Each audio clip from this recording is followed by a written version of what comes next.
Before we get into the stories, I'm excited to announce I have a new channel called Monster Trail Cams.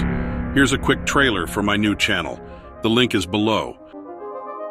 Monster Trail Cams is your ticket to the unseen and supernatural. Sourced from a vast network of mystery hunters worldwide, our channel reveals a collection of strange creatures and supernatural events that will leave you on the edge of your seat. From shadowy figures lurking in dense forests to inexplicable entities prowling under the cloak of night, each chilling clip peels back another layer of the world's untold mysteries. We release new episodes several times a week. Okay, now let's get to the stories.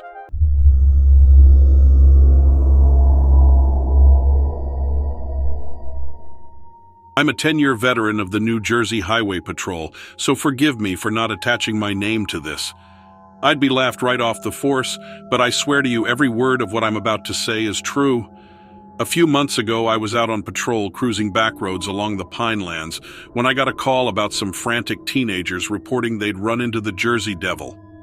My fellow patrolman and I had a good laugh about the call over the radio, but it's obligatory that we take every call seriously, and since I was the closest, I said I'd go check it out. When I got there, I found 4 scared teenagers huddled inside of a Ford Focus with the doors locked. Their front 2 tires were both flat, and they were pulled off to the side of the road with their flashers on. I waved for them to get out of the car and talk to me, but none of them seemed to really be too keen on the idea. Finally, though I managed to coax out the driver, who asked me to shine my spotlight on the car so the others would feel safer coming out too. I did as he asked, and finally I had all 4 kids on their feet and ready to talk to me. The first thing I noticed about the kids was that they all smelled pretty strongly, like they'd been partaking in some extracurricular plant-based activities.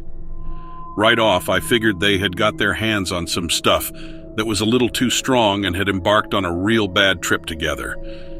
It was a good thing the tires on the little Ford were already nearly bald when they came down the gravel and flattened the front ones because they were in no shape to drive. I figured the experience of the bad trip would be punishment enough for smoking, though. After all, I was a kid once myself, and they seemed otherwise pretty harmless. Not to mention they were all about to have to face their parents, too. I had each one of them call home for a ride and promised I'd stay with them until all were picked up. The 2 girls were picked up first and eager to get away. Next was the boy who had ridden passenger. His mom threw an absolute fit and cussed him 2 ways from Tuesday before she ever even got him in the car. It was down to just me and the driver at the end. I made him help me push the car off the side of the road so it wouldn't be hit by anyone throughout the night until he and his dad could come back and haul it home the next morning. At one point, he seemed to realize that I didn't believe what he'd seen. "You know I'd never lie to a cop," he said. I told him I was sure they'd seen something that scared them, but that they needed to lay off the weed because it had clearly made them all paranoid. "It slashed my tires, though," he said. He was almost pleading with me at that point to come take a look. I didn't figure there was any point in arguing with the kid any further. I just told him that I was glad he called and that we were getting everyone home safely. That's about the time his dad pulled up. The first thing the dad wanted to know was if it had been the Jersey Devil that popped the tires. The son said it had, and the dad went off telling us both a wild story about how he'd seen the thing when he was a teenager himself. By then, I figured the kid's paranoia and hallucinations must be related to a genetic thing, or that maybe his parents had done a little too much of the devil's lettuce in their day, too. Dad wound up taking the kid, and I got back in my car to leave. My spotlight was still shining on the back of the car, and before I shut it off, I guess I let curiosity get the better of me. I got out and walked over to the car and shone my flashlight on the tires. I wanted to see if they were really ripped to shreds like the kid kept saying. Oddly enough, they were. There were 3 distinct cuts down the sidewalls of both tires, each spaced about an inch apart. Right then, I heard the most god-awful screech above me and shone my flashlight toward the sky. Whatever was up there had a wingspan at least as wide as the road. I booked it back to my car and headed out of there as quickly as I could. I forgot to even let dispatch know I was leaving until they called me for a status report. When I told them I'd been back on patrol for at least half an hour, they radioed back that they were glad to hear it. They thought the devil might have got me. We all had a good laugh about it, but I never let them know how close that joke came to becoming reality. They wouldn't believe me anyway.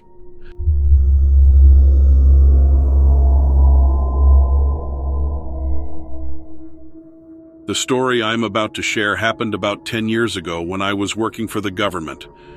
I was younger and idealistic back then, and I thought that my job would be exciting and glamorous. But it turns out that most government work is pretty boring. Don't get me wrong, there are moments of excitement, but those are usually followed by a lot of paperwork. The work I did entailed a lot of travel.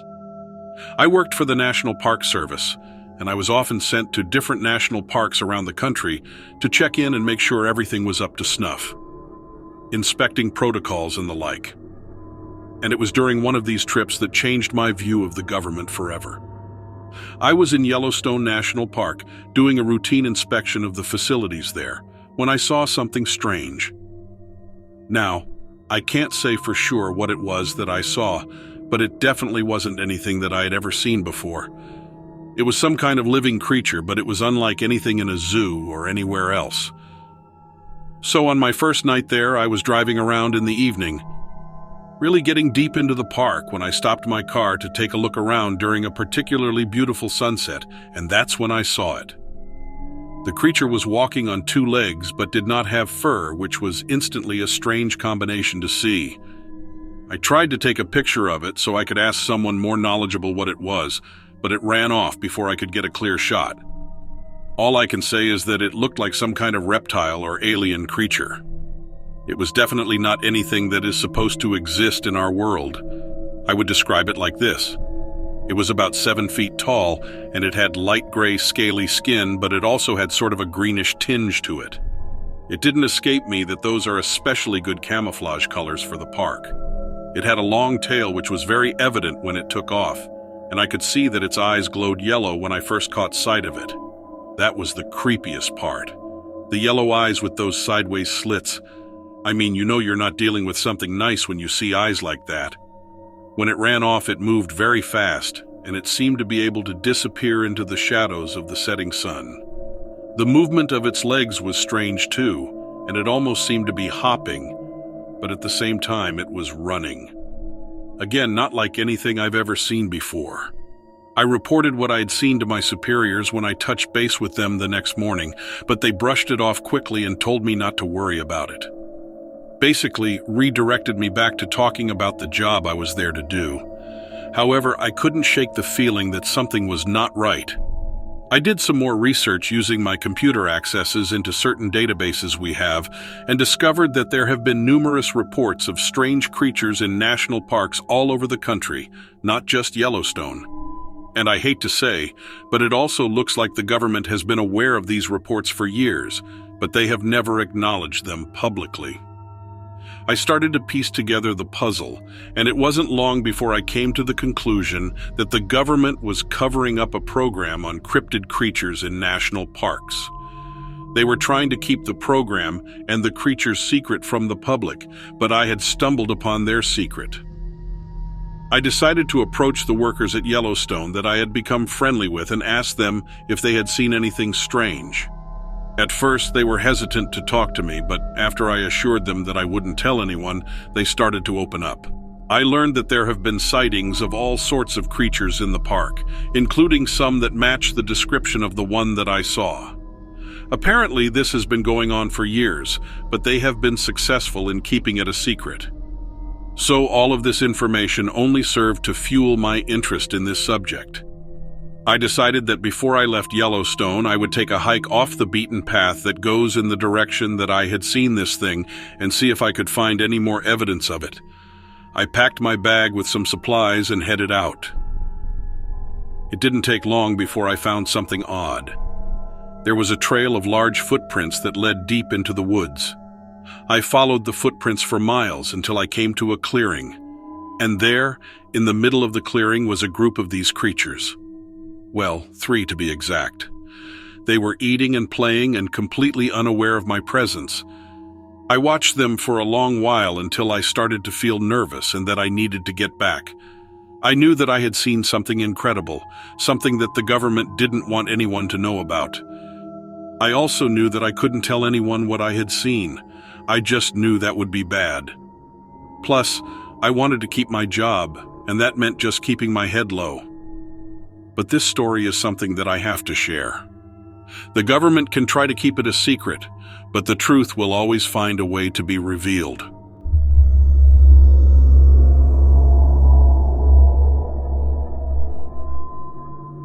I want to tell you about something that happened to me, something that disturbs me even to this day. I don't like to talk a lot about it. I honestly don't even like acknowledging it. When I was younger, I was homeless for a while. I lost my job and things spiraled out of control for me. I'm proud to say that things have turned around since. Now I have a beautiful family, a good job, an apartment, and a car, and I'm able to put food on the table every night in these crazy times. But that wasn't the case for me about 7 years ago, and this is when I experienced something worse than I ever could have imagined. I was living on the streets of New York City. I had to get creative to find a decent meal and a place to sleep that was somewhat safe. One night I even woke up to rats crawling all over me. As messed up as it was, I was able to find some sense of normalcy through it all. I lived on a bench near a bakery, and the owner would give me some food that he would have to throw away otherwise. He would donate what I didn't eat to the homeless shelter and was all around a nice guy. One night I was trying to sleep on the bench, and this delightful old lady gave me the coziest blanket that she had made. It still warms my heart today to think about her kind gesture during the worst time of my life. I was all bundled up and had fallen asleep when I awoke to someone shoving my back. I flipped over to see who it was, but there was nobody there. It was common for me to not get the greatest sleep on that bench, so I figured it was just my mind, and I tried to get back to sleep. About a minute later, someone shoved my back again, and I immediately turned to see what it was. There was nobody around. I just sat there for a while, waiting to see if the person would return. There would be the occasional passerby, but nobody who seemed to be paying me any mind. I decided to try to fall back asleep, but this time I faced the street so I would see whoever was doing this. After a while, I was able to go back to sleep, but this time I was shoved right in the stomach. I opened my eyes, and inches from me was a faceless man. I sat up and tried to figure out who it was, thinking I wasn't seeing correctly, but my mind was not playing tricks on me. Standing in front of the bench was a tall, skinny man in a suit with no face. I shot up and looked around to see what was happening. Peeking around the corner from the bakery was another faceless man. I looked to my left, and standing 20 feet away was another one. I screamed at them to go away, but the two further away started coming toward me. I got up off the bench and took off down the street. I ran until I couldn't breathe, and I went into an alley to hide. I didn't see them after that, so eventually I settled down and decided to sleep in that alley for the night. Luckily, the rest of the night was uneventful, other than me not sleeping a wink. I thought the dangerous criminals and lunatics in the streets were scary, but from that night I learned there are much more terrifying things out there, things that we can't defend ourselves against. I stopped sleeping on that bench and avoided that bakery altogether. I still think about that nice shop owner sometimes, but I will never set foot anywhere near that place again. So that event has never left my mind. And once I got back on my feet, I really started thinking about it again, trying to piece it together in hopes that I hadn't gone completely mad that night. I tried to research what those things could have possibly been, but when you search faceless men on Google, all that comes up are results from that damn Game of Thrones show. Is it possible that the show exists just to cover the identity of the faceless men? It's a very popular show after all. I've never seen it, but it creeps me out that I can't find any other results for faceless men. I can't be the only person to have encountered these faceless men. I got to thinking that it could have been kids playing a prank on me, but those figures weren't wearing masks. I could see the sweat on their skin. They were also incredibly fast. When they shoved me, I turned around in seconds and they weren't there. They were also too skinny and tall to be human beings. I'll probably be on a list somewhere now, but I don't care. These monsters need to be exposed. If anybody else out there has had an experience with faceless men, please let me know. Even if you haven't, but you have information or an opinion on what these things could have been, please share that. It was scary enough as a single man, but it's much scarier now that I have my wife and kid. It creeps me out that they have to live in a world where they could encounter one of these things. I am also grateful to God that I haven't seen any since that night. I hope and pray that I never cross paths with those things ever again.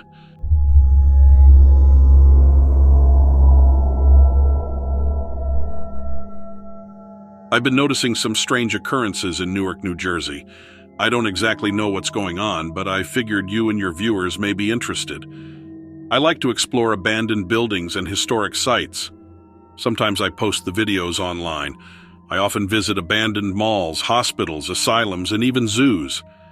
I've run into my fair share of trouble while visiting these places, but nothing quite like this. One of the most creepy places in the whole world happens to be right in my hometown, Old Essex County Jail. It is an abandoned jail that has deteriorated beyond recognition. There are walls falling down and holes in the ceiling. The entire building complex has been left in ruins since the 1970s. The place is covered in overgrown weeds and vines. The cells and fences are rusting and crumbling down.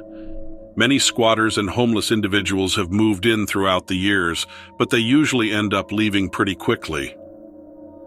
There has always been something odd about that place. In most abandoned buildings, lots of teens will like to break in to vandalize the place, but even the toughest teenagers won't go to spray paint in there. There just have been too many stories about odd things happening in there. Well, I figured this week was a great time for me to start documenting my explorations in there, so I strapped on my GoPro and headed over last weekend. I wanted to spend a full night in the jail. I know this sounds odd, but there is a lot to be discovered, and I wanted to get a full picture of the place. I like to explore on my own because when I go with other people, it can be very distracting. So I drove over and parked in a parking lot in the southeast corner of the complex. Although there are no trespassing signs all over the place, it is quite easy to enter pretty much any of the buildings. The locks on nearly all of the gates have been cut, and there are gaps in the fences.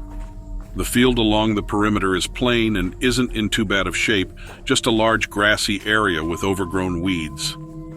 The path to the main buildings is a dirt road. It didn't look like anyone had been over there in a while. I walked down the road, taking in the sights as I could. It wasn't so bad out there. I even saw some birds building a nest and deer munching on the grass. I took my time walking into the buildings because I wanted some good shots of the exterior. Once inside, I ventured all over the jailhouse, from the intake room to the cafeteria to the cells, and then down to the rec rooms. There was a ton to see, and I understood why so many people were creeped out by the place. It was absolutely disgusting. There were broken bottles strewn across the floor. The bars on the cells were cracking. The exposed pipes had massive holes in them. The tiles on the floor were peeling, and there was a putrid odor all throughout the place. The most strange area of the building was the courtyard. The building walls surrounded this section on all four sides, and there was a huge oak tree growing right in the center of a grassy field. There was a cracked basketball court and small section that could have been for lifting weights. Hanging from the oak tree was a large, maybe 6-foot blob of I don't know what. It almost looked like a giant cocoon, as it was made up of layers of a thin, papery material. There was a large hole in the bottom, and a dark black goo was dripping out of the thing. I thought maybe it was a nest of some kind, but I realized now I was completely wrong. I really didn't want to spend the night, but I knew my viewers would be disappointed if I didn't. So I set up my tent in the lookout tower, which was the most comfortable area I could find. It was convenient because I could see my car in case there was a problem, and I had a bird's eye view of the entire facility. Once it got dark around 8:30, I tried to get some shut-eye. I left on my lantern as a sort of nightlight and got as cozy as I could in my sleeping bag. At around midnight, I was woken up by a loud banging noise. I knew it couldn't have been the wind, it was far too loud. I grabbed my lantern and adjusted the knob to make it brighter. Now I had a clear look at the cause of the racket. A huge figure with giant wings flung itself against the window of the lookout tower. The entire room shook, and I heard the glass begin to crack. Again, it hurled itself at the window. The thing was terrifying. It had large red eyes that glowed in the light of my lantern. Its body was a stark black and covered in fuzz and feathers. I was in shock and didn't know what to do. I started to run down the stairs of the lookout tower to get away, but I fell as I began to stand up. My lantern crashed down and broke. In that instant, I was in complete darkness. The banging stopped. I heard the thing take flight on its powerful wings, and soon it was gone. I believe that the creature I encountered was part moth, part bat, and maybe part human. After that night, I did a great deal of research on this creature, and I know that it must have been attracted to the light from my lantern. I may only be alive to tell this tale because it happened to break during my fall. I understand now that this creature must be the reason why no one dares to enter this complex, and I don't think I ever will again.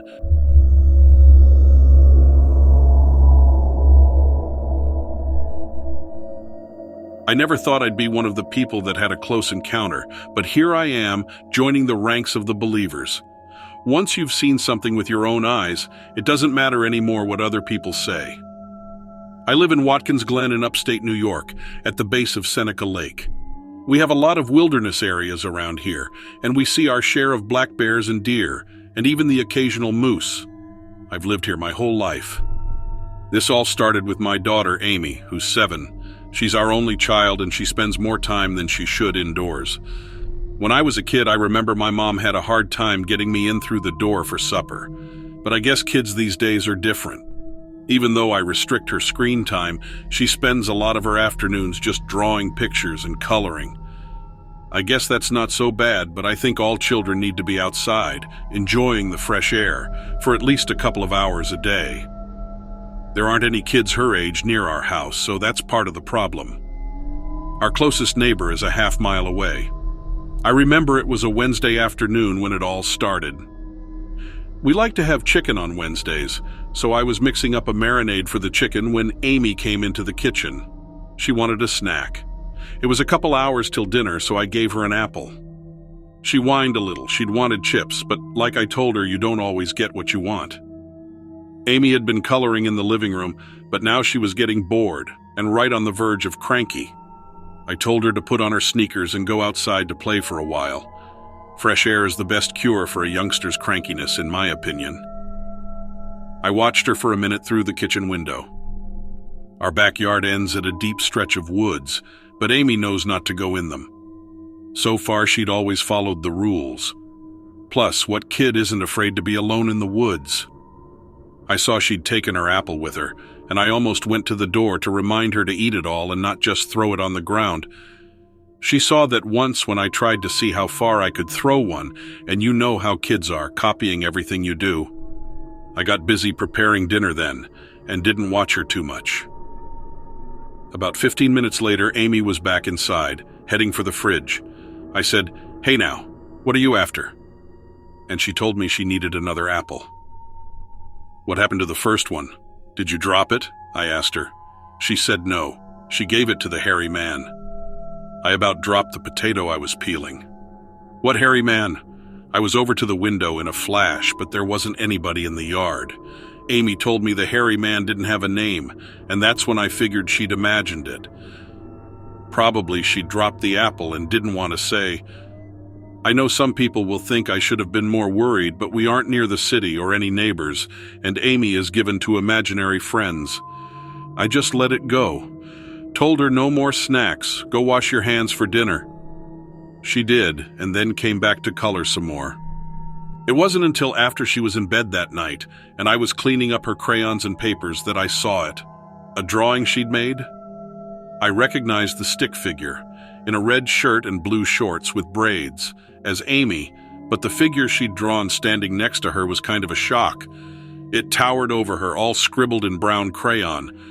It looked like an ape with a person's face. That kid's sure got imagination. I put it out of my mind until the next day when Amy went missing. She'd been right there in the backyard, and I could see her through the window. The next minute, she was gone. I ran outside, calling her name, but she didn't answer, and I really started to get scared. I went into the woods behind the house and walked around, calling her and getting more panicked by the second. And then I heard her voice. I followed the sound, and all of a sudden I spotted her standing in a clearing. I couldn't believe my eyes. There was this giant creature about 6.5 feet tall, standing only 10 feet away from my little girl. It had animal fur all over it and a bumpy face like a caveman. Its arms were really long, its hands hung almost down to its knees, and its back seemed hunched. It stood on 2 legs but not up straight, if you know what I mean. I swear it looked exactly like how people describe a Bigfoot monster. I screamed and ran forward. My baby was in danger. The thing turned and looked at me and made this sound like a loud grunt, deep, but not really a growl, and then it just crashed through the woods away from Amy. Poor Amy was so panicked she fell on the ground and started to shake and cry. I ran over and scooped her up and ran back inside, checking her all over. No injuries. But I called the police and then my husband right away. I was totally hysterical. Unfortunately, that's how they treated me, like a hysterical person. They didn't believe it was Bigfoot, of course. I mean, I could hardly believe it, and I saw it. They checked the woods and saw no sign of anyone. They asked Amy questions, but didn't believe her either when she told them about the hairy man who liked apples. I was pretty worried, thinking Amy almost got kidnapped. We went out and bought a dog the next day to keep us alerted and safe. A German Shepherd. I know what I saw. It wasn't human. Even with a dog, I'm afraid to let Amy go outside now, but she's pretty content to just stay in and draw pictures. Lots of pictures of the hairy man. So that's my experience. I'm now a believer.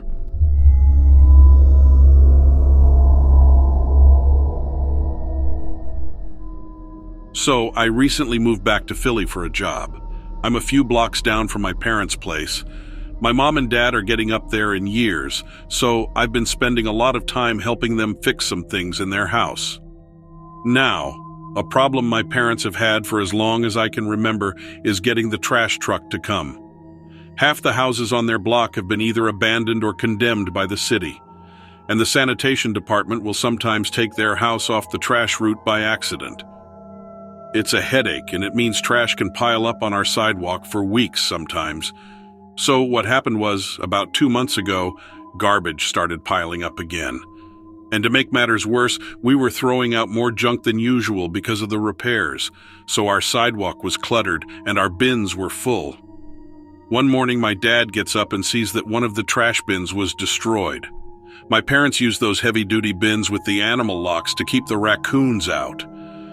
But this bin had its lid completely ripped off, and everything inside had spilled onto the street. My dad was so upset.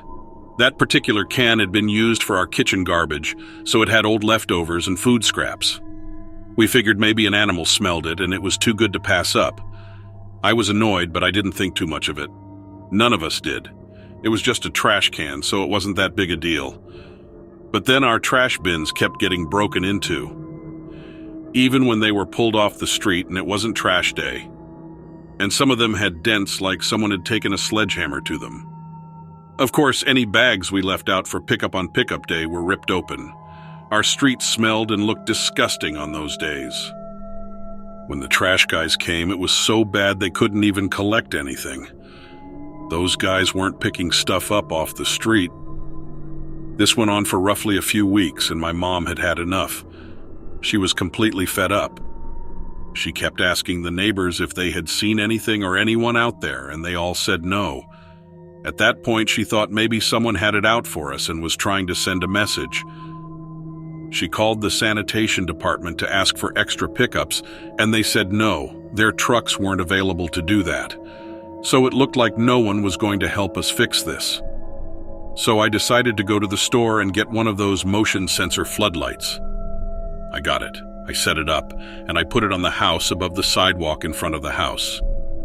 It was pointed at the trash cans. So my dad and I decided to stay up on a Friday night and see if we could catch the culprit. And around midnight, we heard the first noise. We heard a crash, and we both saw the floodlight turn on, and we could see that the noise was coming from one of the trash cans. Something huge and furry was tearing into it. I hoped the spotlight would scare it away, but it didn't budge.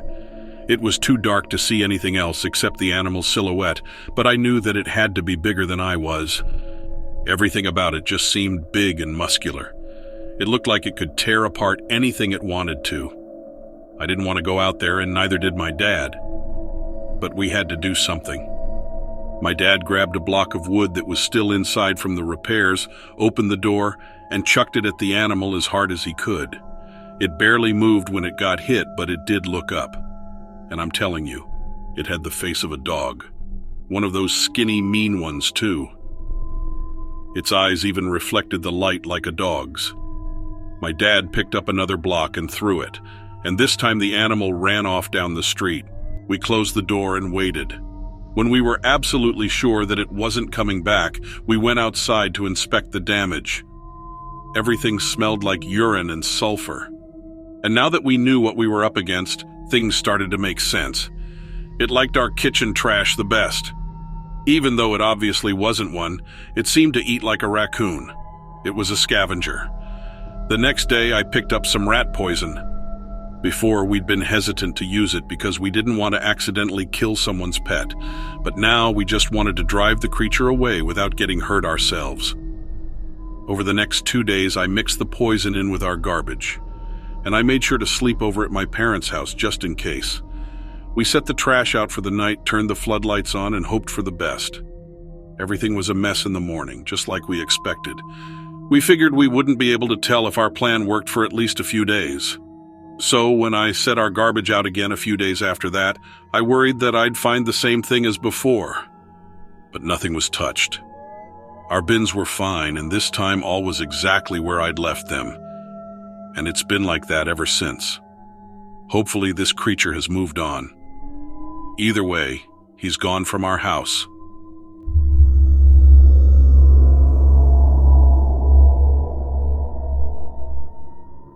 I grew up on a farm in the northeastern part of the U.S. in Vermont. Our closest neighbor was 3 miles away, so it was really isolated.